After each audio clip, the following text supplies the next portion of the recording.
To Mindspine tutorials. So our today's topic is zoo geographical distribution of animals. सबसे पहले हम लोग यहाँ पर हेडिंग ले लेते हैं हमारी zoo geographical distribution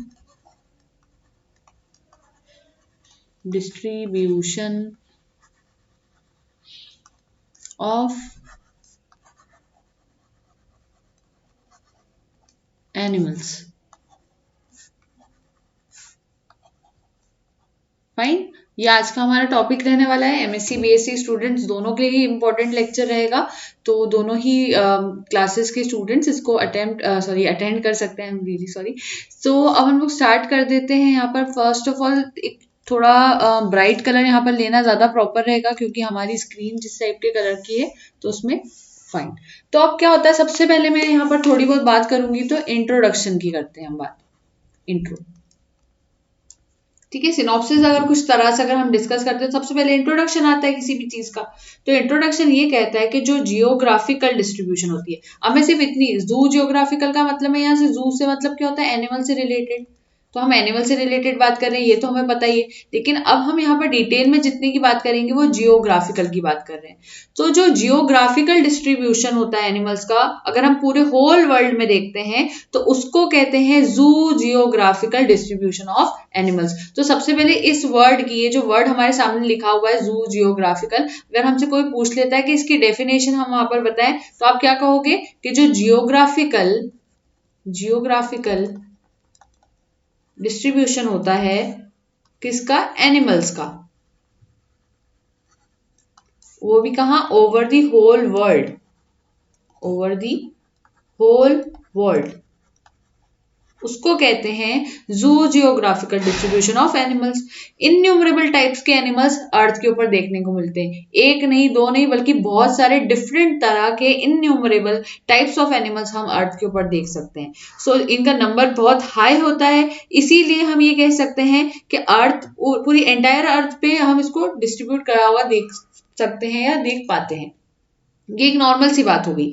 फिर अगर हम आगे इसको और थोड़ा समझें, तो अगर डिस्ट्रीब्यूशन होना है सारी स्पीशीज ऑफ एनिमल्स का, और किसी डेफिनेट रीजन की अगर हम देखें, तो वहां पे हमें जरूरत होगी। बिना किसी डेफिनेट रीजन के, अगर कोई रीजन नहीं देख रहे हैं हम प्रॉपर वे में, तो हमें नहीं पता पड़ पाएगा ना, कि अगर हम किसी रीजन को ना समझे तो वहां के एनिमल्स भी हम नहीं समझ सकते। तो एक तो रीजन प्रॉपरली हमें पता हो अर्थ में कौन कौन से रीजन है, फिर वहां पर अर्थ के रीजन्स को पता करने के बाद वहां के एनिमल्स को पता कर सकते हैं। इस टाइप से हमें आगे डिटेल समझ में आती जाती है।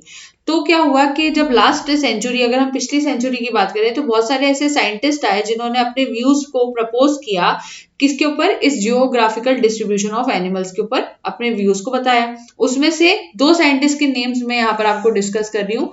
फर्स्ट का नाम था पीएल स्क्लेटर। इसको एक काम करते हैं, हम डॉटेड को कलर से बताते हैं, वरना वो ओ जैसा पता नहीं क्यों दिखाई दे रहा था। और एक साइंटिस्ट थे जिनका नाम था AR वेलिस। वेलिस का नाम तो जनरली सबने ही सुना होता है, और अगर हम इवोल्यूशन पढ़ते हैं, वेलिस का नाम नहीं आ रहा तो वो इवोल्यूशन की तरह कंप्लीट होता ही नहीं है।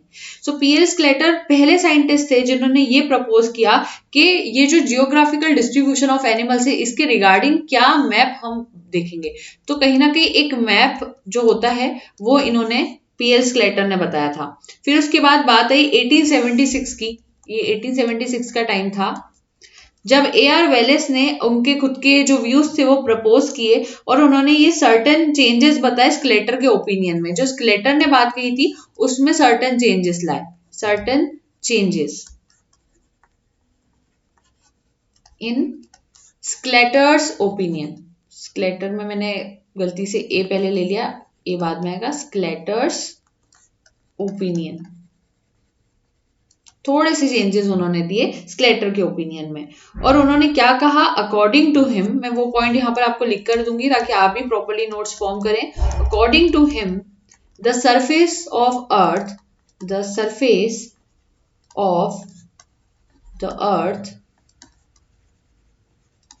can be divided into 6 zoo, 6 zoo geographical regions. अब ये मेन पॉइंट आया, इसलिए मुझे यहाँ ये पूरा लिखना जरूरी था। 6 रीजन्स में उन्होंने उसको डिस्ट्रीब्यूट करवाया। उन्होंने कहा कि अर्थ के, उन्होंने पहले ना जो स्केलेटर आए थे उन्होंने डायरेक्टली बस मैप बता दिया था कि एक मैप होगा और उस मैप के बारे में बस बता दिया था कि ये मैप हमें याद करना होगा, इसी टाइप से होता है। लेकिन जब AR वेलेस आए तो उन्होंने 6 रीजन्स बताए, 1 2 3 4 5 एंड 6। 6 रीजन्स के क्या क्या नाम थे वो बहुत इंपॉर्टेंट है। पहला रीजन का नाम था पेलियार्टिक, पेलियार्टिक रीजन, ठीक। दूसरा रीजन का नाम था नी आर्टिक रीजन, नी NE है यहाँ, ई आर्कटिक रीजन, ये हो गया। नियोट्रॉपिकल रीजन, उसके बाद कौन सा आया, नियोट्रॉपिकल रीजन आया। उसके बाद इथियोपियन रीजन आया, इथियोपियन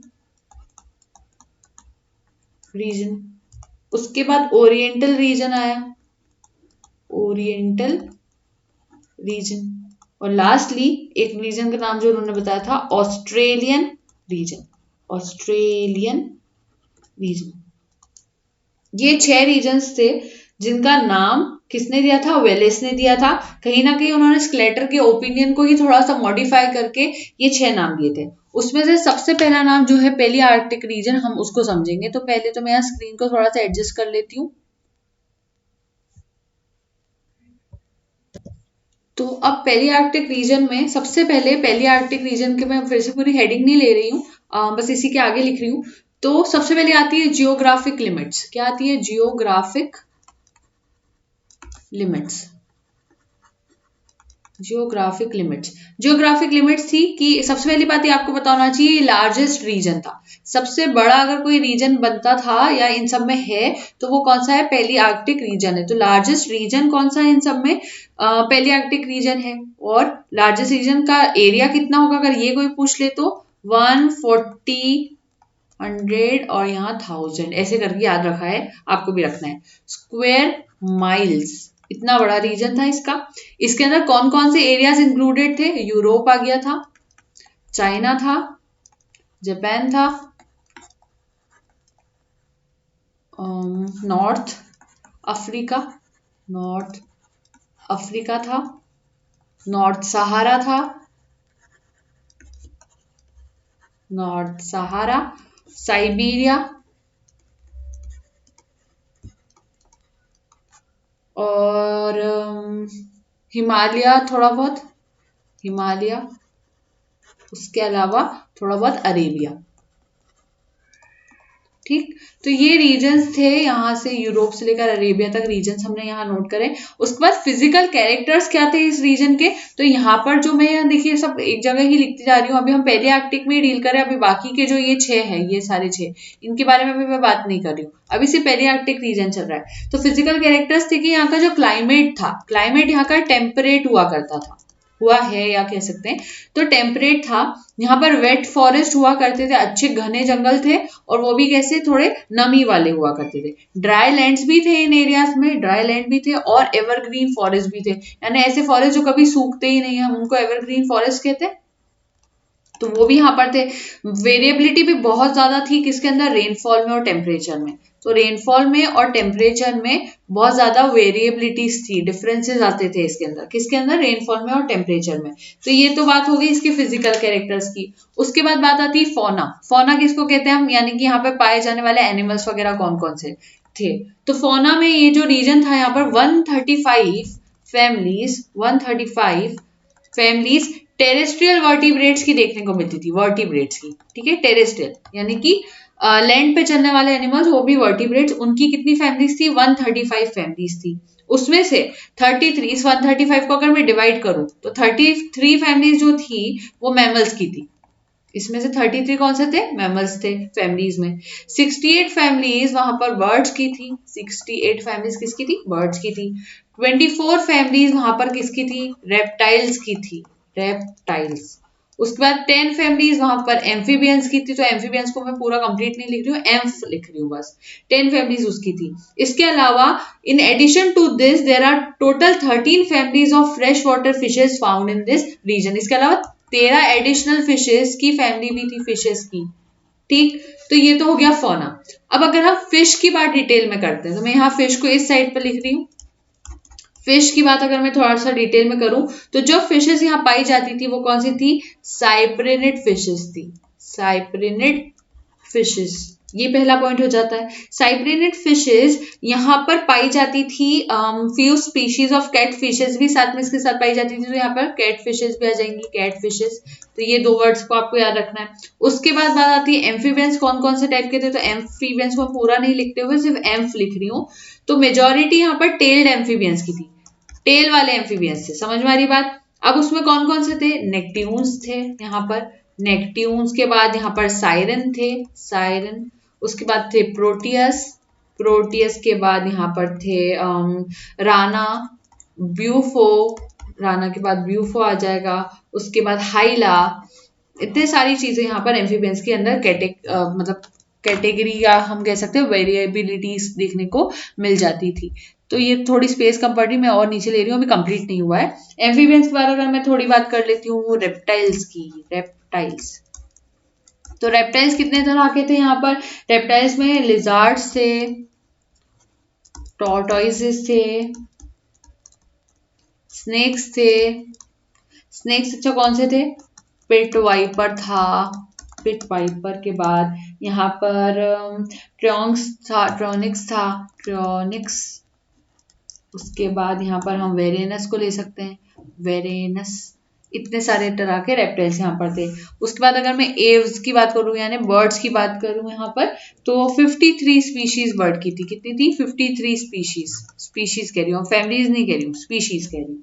तो 53 स्पीशीज यहाँ पर बर्ड्स की थी। इसमें grebes, grebes, kingfisher, kingfisher, loons, cranes, thrasher, etcetera, इतने सारे देखने को मिलते थे। उसके अलावा अगर हम लास्टली मैमल्स देख लें यहाँ पर इस रीजन के मैमल्स को, तो यहाँ पर 33 स्पीशीज थी। कितनी, 33 स्पीशीज थी मैमल्स की। उसमें मोल्स थे, ब्रेवर थे, सॉरी ब्रेवर कह रही हूँ, रियली सॉरी, बीवर थे, बीवर मैं वही सोच रही हूँ मैंने क्या लिखा है, बीवर थे। फिर उसके बाद हेजहॉग थे, हेजहॉग थे, श्रियू थे, रैबिट्स थे, रेड्स भी थे, एक्सेट्रा, इतने सारे थे। तो यहाँ पर ये जो पहली आर्कटिक रीजन हमने शुरू करा था, पहली आर्कटिक रीजन, वो कंप्लीट होता है। तो सबसे पहले 6 रीजन्स होते हैं। पहला रीजन हमने पहली आर्कटिक रीजन लिया। पहली आर्कटिक रीजन में हमने जियोग्राफिक लिमिट्स को देखा, फिर हमने फिजिकल कैरेक्टर्स देखा उसी पहली आर्कटिक रीजन का, फौना देखे, फिश, फौना के अंदर डिवाइड कैसे करा, फिशेज, एम्फीबियंस, रेप्टाइल्स, एव्स और मैमल्स को थोड़ा डिटेल में देखा, बाकी ओवरऑल कितनी फैमिलीज होती है उनको वहां पर देखा। अब हम लोग और डिटेल में जाते हैं नी आर्कटिक रीजन में। सेकेंड नंबर, ये फर्स्ट वाला था जो कंप्लीट हो गया, तो सेकेंड वाले को शो करने के लिए हम लोग यहाँ काम करते, कलर चेंज कर लेते पेन का। सेकेंड है नी आर्कटिक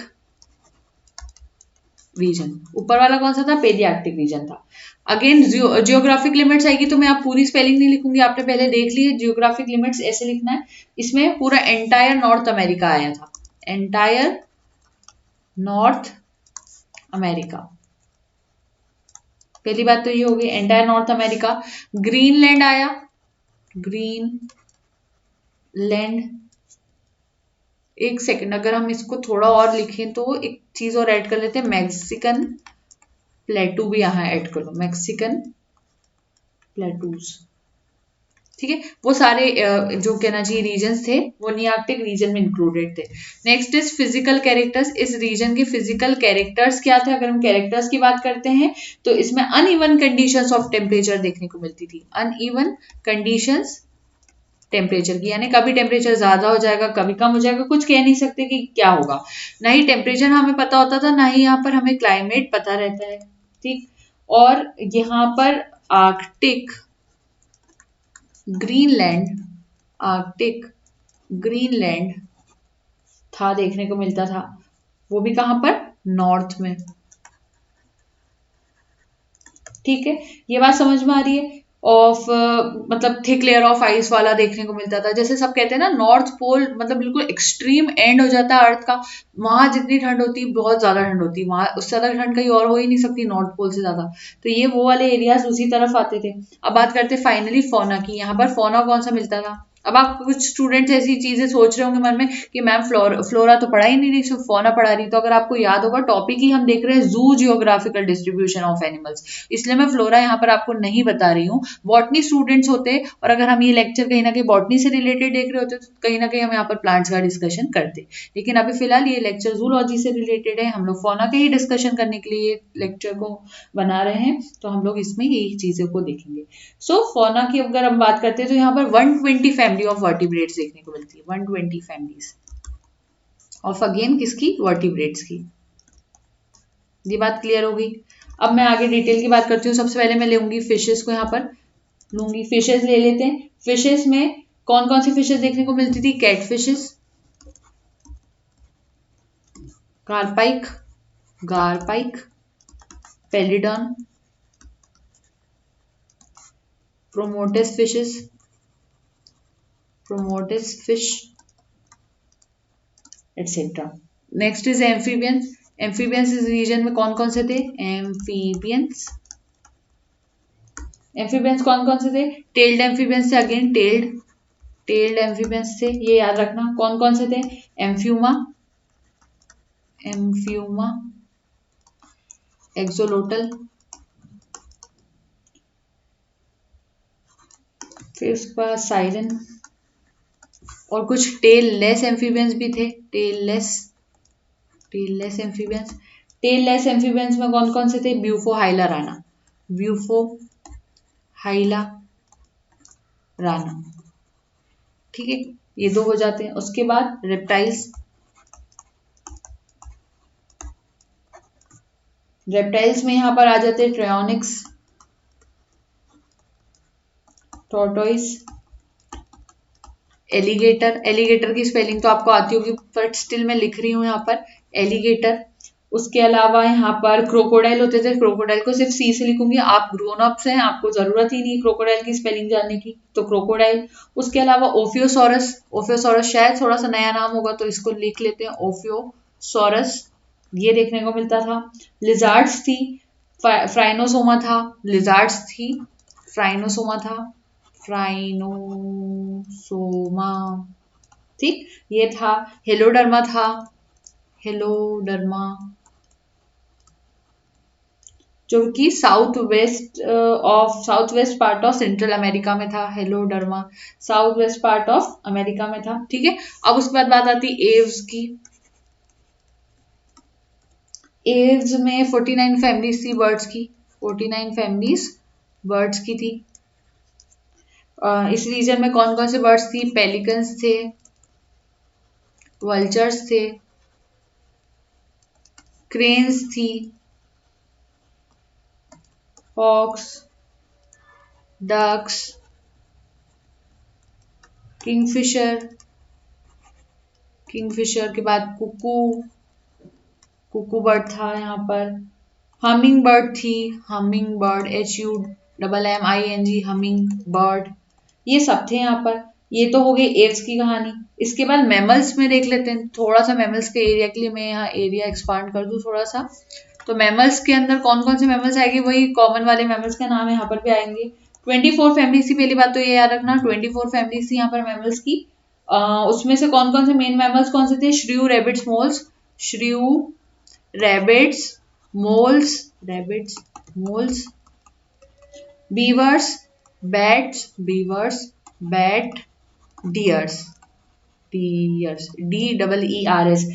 कुछ कुछ स्टूडेंट्स को मैंने ये देखा है नोटबुक्स में इतने बड़े होने के बाद भी वो डियर, वो वाला DEAR वाला डियर लिख लेते कभी कभी डियर को, और वहां पर जहाँ DEAR वाला डियर लिखना है वहां पे ये वाला डियर लिख लेते हैं। प्लीज इसको ध्यान से समझिए, एनिमल वाले में डबल E आता है, और जब हम नॉर्मली एक दूसरे को मतलब इंसानों वाला डियर लिखना चाह रहे होते हैं तो वहां पर DEAR आता है। तो जो स्टूडेंट्स अभी भी इसमें कंफ्यूजन में रहते हैं प्लीज उसको रेक्टिफाई करें अपनी मिस्टेक को, वो सही नहीं लगता। अगर हम बड़े हो जाते तो हमें बहुत चीजों का ध्यान रखना होता है। समझ में आ रही होगी बात। तो ये थी नियार्कटिक रीजन की कहानी। इसके बाद थर्ड रीजन कौन सा आता है, नियोट्रॉपिकल रीजन आता है। तो अगेन हम लोग यहाँ थोड़ा सा तो कलर को चेंज करेंगे क्योंकि बहुत ज्यादा सिमिलर कलर्स में वो चीजें पढ़ते पढ़ते भी आपको थोड़ा बोरिंग भी शायद लगने लगता हो मे बी, या फिर नहीं भी लगता हो। तो नियो ट्रॉपिकल रीजन्स, ये कौन सा रीजन है, थर्ड है। इसमें भी सेम वही क्राइटेरिया से चलेंगे। सबसे पहले कौन सी आती है, जियोग्राफिकल लिमिट्स आती है। क्या लिमिट्स है इसकी, तो ये साउथ अमेरिका, मैं पूरा नहीं लिखूंगी, south America, central America, central America और वेस्ट इंडीज, वेस्ट इंडीज, इतने रीजन्स में फैला हुआ है। इसके फिजिकल कैरेक्टर्स की बात कर लेते हैं। फिजिकल कैरेक्टर्स, तो इसके फिजिकल कैरेक्टर्स होते हैं कि यहाँ का जो क्लाइमेट होता है इस रीजन का वो मेनली ट्रॉपिकल होता है। तो पहली बात, यहाँ का क्लाइमेट कैसा हो जाता है, ट्रॉपिकल हो जाता है। और टेम्परेचर फ्यू प्लेसेस का ज्यादा कम अलग अलग हो सकता है।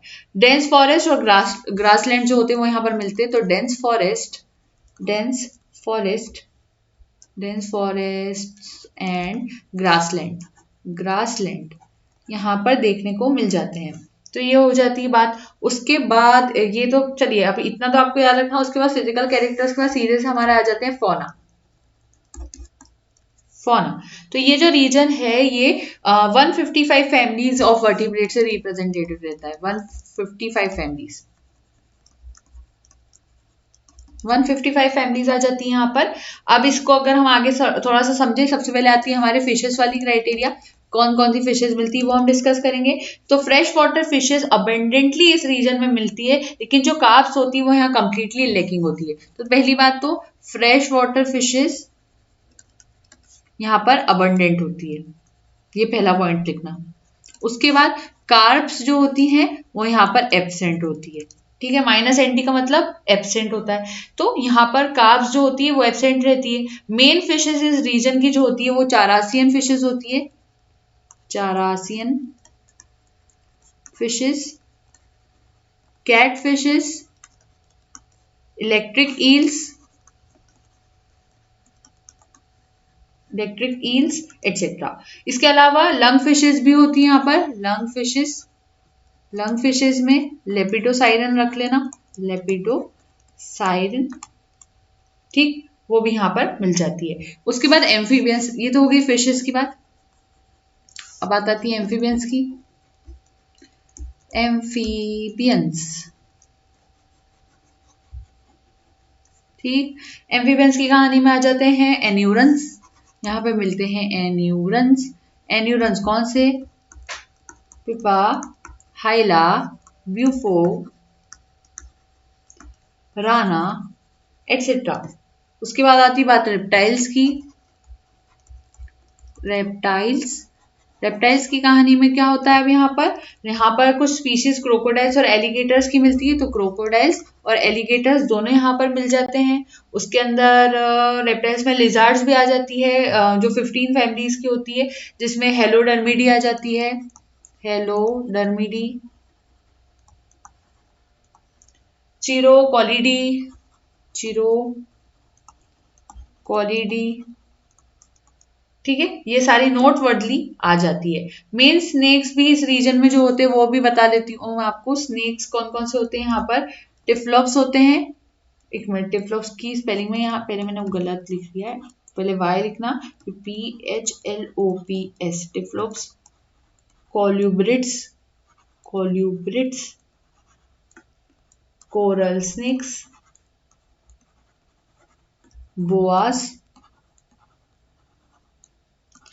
पिट वाइपर, पिट वाइपर, इतने सारे टाइप्स के होते हैं। उसके बाद बर्ड्स की बात आती है। तो बर्ड्स के लिए मेरा एरिया थोड़ा सा कम हो रहा है, मैं उसको एक्सपांड करूंगी थोड़ा सा यहाँ पर। सो बर्ड्स कौन सी होती है,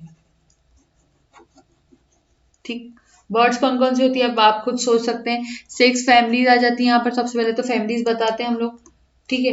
रिया, टाइनेमस, क्रेन्स, डक,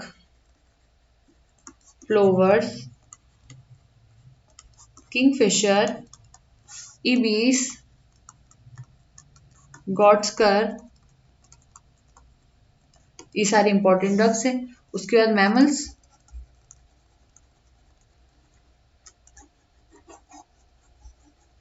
मैमल्स में क्या होता है, 32 फैमिलीज आ जाती है, 32 फैमिलीज आ गई। और इस रीजन में 32 फैमिलीज में आते हैं ओपोसम, स्लॉथ, आर्माडिलोस, टेपिर, डियर, रोडेंट्स, सब मिलते हैं। हेज हॉग, मोल्स, हॉर्सेस, ये 3 चीजें यहाँ पर एब्सेंट होती है। हेजहॉग, मोल्स और हॉर्सेस यहाँ नहीं पाए जाते, तो मैं आपको ये वाली बात बता देती हूँ। इसके बाद फोर्थ रीजन था इथियोपियन रीजन। न्यू पेज, लगता है हमारे पास स्पेस कम पड़ रही है, लेकिन हम लोग फिर भी एडजस्ट कर लेंगे, ऐसा नहीं है, लेक्चर तो हमें लेना ही है। तो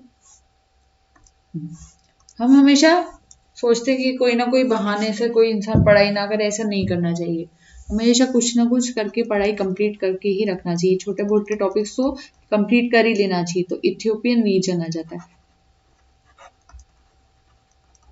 अभी हम लोग अगर मेहनत करेंगे तो बाद में हमें इसका अच्छा पॉजिटिव रिजल्ट मिलेगा। तो इथियोपियन रीजन देख लेते हैं सबसे पहले। ज्योग्राफिक लिमिट्स आती है सबसे पहले। ज्योग्राफिक लिमिट्स में मैं अगेन पूरे पूरे नाम नहीं लिखूंगी, अब आपको स्पेलिंग्स आती है ऑलरेडी। तो एक तो अफ्रीका आ जाता है, साउथ ऑफ सहारा आ जाता है, तो साउथ ऑफ सहारा का नाम लिख लेते हैं। मेडागास्कर, ये थोड़ा नया होगा। सदर्न अरेबिया, ये शायद अरेबिया नाम भी आपके लिए नया होगा। तो ये सब सराउंडेड होते by seas from rest of 3 side. ये थोड़ा पेनिनसुलर टाइप के रीजन होते हैं, यानी कि फॉर एग्जांपल ये स्पेस है, तो ये एक तरफ से भी पानी है, दूसरी तरफ से भी यहाँ पानी है, और तीसरी तरफ से भी यहाँ पानी है। तो it is surrounded by seas from rest of 3 sides. ठीक है, तो ये पूरा एरिया है, ऊपर की तरफ से कोई सराउंडेड नहीं, यहाँ पर सिर्फ लैंड होता है, लेकिन बाकी 3 साइड से पानी यानी कि सी के आसपास होते हैं। फिजिकल कैरेक्टर्स की बात कर लें अगर हम यहाँ पर, तो यहाँ पर लार्ज रिवर्स पाई जाती है। क्या होता है यहाँ पर, लार्ज रिवर्स होती है। इक्विटोरिकल रीजन होता है डेंस फॉरेस्ट का, ग्रासलैंड होते हैं, माउंटेन रीजन होता है ईस्टर्न पार्ट में, और जो सदर्न पार्ट होता है यहाँ का, वहां का रीजन टेम्परेट होता है। तो सदर्न पार्ट में सिर्फ टेम्परेट याद रख लेना, सदर्न पार्ट में टेम्परेट।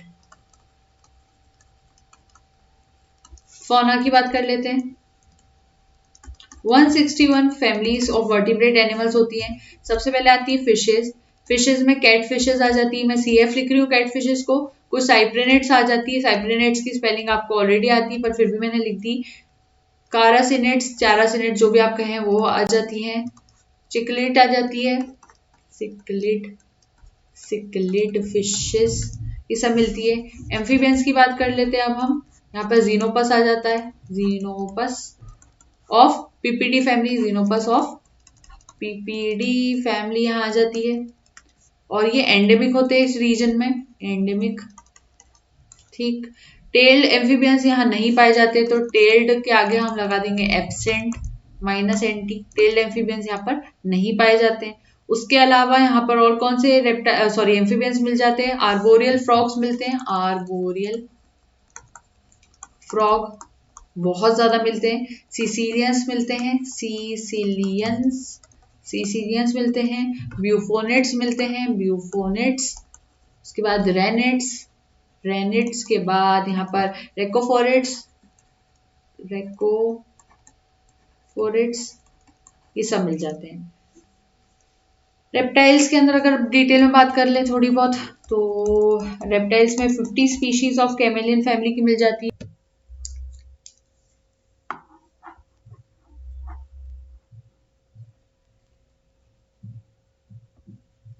ठीक है, तो रेप्टाइल्स का हम देख रहे थे, तो 50 स्पीशीज नहीं लिखा था ना यहाँ पर, 50 स्पीशीज यहाँ पर कैमिलियन फैमिली की पाई जाती है। स्पाइनी लिजार्ड, फेलिनेट्स यहाँ एंडेमिक होते हैं इस रीजन को, तो स्पाइनी लिजार्ड्स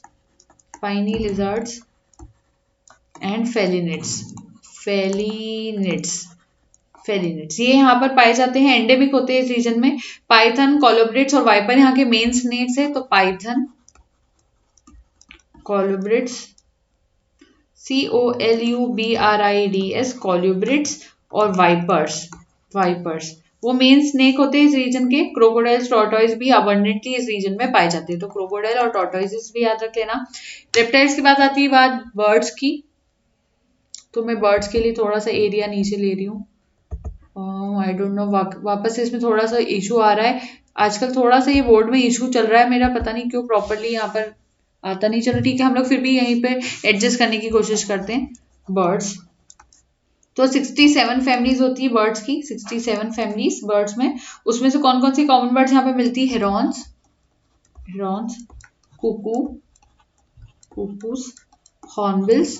हॉर्नबिल्स जो अपने 12th क्लास में जो स्टूडेंट्स एनसीईआरटी यानी सीबीएसई वाले होंगे तो उनको पता होगी कि एनसीईआरटी बुक का नाम हॉर्नबिल होता था। वीवर्स, ऑस्ट्रिच, एक होती सेक्रेटरी बर्ड, वो भी थी यहाँ पर सेक्रेटरी बर्ड। माउस बर्ड, ये सारी बर्ड्स एंडेमिक होती है इस रीजन की। ऑस्ट्रिच, सेक्रेटरी बर्ड और माउस बर्ड। ऑस्ट्रिच, फिर उसके बाद सेक्रेटरी बर्ड और एक और कौन सी कही थी मैंने? Mouse bird. 3 तरह की बर्ड्स यहाँ पर इस रीजन की एंडेमिक होती है। अब बात आती है मैमल्स की, तो मैमल्स की बात करने के लिए मैं थोड़ा नीचे ले लूं, फिर अपन लिख लेते हैं यहाँ पर। हमारे पास लास्ट आ चुका है मैमल्स, तो मैमल्स में 38 फैमिलीज होती है यहाँ पर इस रीजन में, जहाँ पर श्रूज, स्क्विरल्स आ जाती है, डॉग्स आ जाते हैं, रैबिट्स आ जाते हैं, बीवर्स आ जाते हैं, उसके बाद बहुत अबंडेंस में वो भी। उसके बाद जो हैजॉग होता है, मैं HH लिख रही हूँ हैजॉग को, सिवेट, हैजॉग के बाद सिवेट और हाइना, ये जो होते हैं वो भी यहाँ पर मिल जाते हैं। उसके बाद बात आती है लॉरिस की, लॉरिस, शिम्पांजी, गोरिल्ला, एलिफेंट, राइनोसिरोस, ये सारे ओरिएंटल मैमल्स हैं इस रीजन के। क्या है ये सारे? ये जो मैंने नाम लिए इधर वाले, ये सब ओरिएंटल मैमल्स है इस रीजन के। इसके अलावा जिराफ, हिप्पोपोटेमस भी यहाँ पर मिलता है, तो उनको भी ऐड कर ही लेते हैं। जिराफ और हिप्पोपोटेमस, POTAMUS, जिराफ और हिप्पोपोटेमस ये भी यहाँ पर मिल जाता है। तो यहाँ पर इथियोपियन रीजन जो था वो पूरा कंप्लीट हो जाता है। इसके बाद नेक्स्ट टॉपिक आपका रहेगा ओरिएंटल रीजन। तो अब एक चीज ये है कि ओरिएंटल रीजन थोड़ा सा यानी कहना चाहिए थोड़ा ज्यादा ही बड़ा थोड़ा सा देखने को मिलेगा हमें यहाँ पर ओरिएंटल रीजन। फिर उसके बाद हमारा बचेगा ऑस्ट्रेलियन रीजन, तो एक ओरिएंटल रीजन का 5th पॉइंट रहेगा, और उसके बाद लास्ट एक और रीजन कौन सा बच रहा है? Australian region. तो ये दोनों रीजन को हम नेक्स्ट वीडियो सेगमेंट में कंप्लीट करेंगे। तो अभी हम लोग यही स्टॉप करेंगे। Thank you so much and don't forget to like, share and subscribe. Happy learning.